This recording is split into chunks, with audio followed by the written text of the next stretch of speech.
حضرت امام حسن سے آ کے وظیفہ پوچھا، اس شخص نے کہا حضور اولاد کوئی نہیں تو وظیفہ بتایا، تو آپ نے فرمایا استغفار پڑھا کر، کیا کر؟ اس نے کہا ٹھیک ہے۔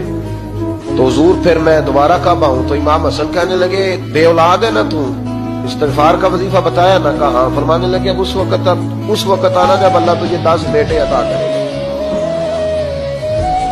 کتنے؟ 2 4 نہیں، 10 ہی کہہ دیے۔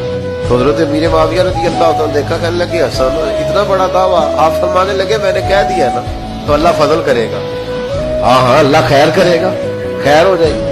وہ شخص کئی سالوں کے بعد آیا، کئی سالوں کے بعد، تو حضرت امیر معاویہ کو بھی ساتھ لایا، کہنے لگا حضور اللہ کے فضل سے اللہ نے 10 بیٹے عطا فرمائے، پورے 10 ہی اللہ نے دیے۔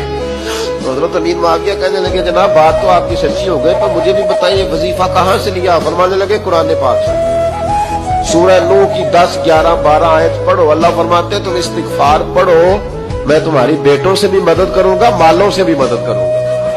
تو میں نے استغفار بتائی تھی اور قرآن میرے اللہ کا ہے، رب کا وعدہ جھوٹا ہو سکتا؟ فرمایا 10 بیٹے ملنے تھے، میں نے کہہ جو دیا تھا۔ اور میرے بھائیوں یاد رکھیں، استغفار اللہ کی رحمت نازل کرتا ہے۔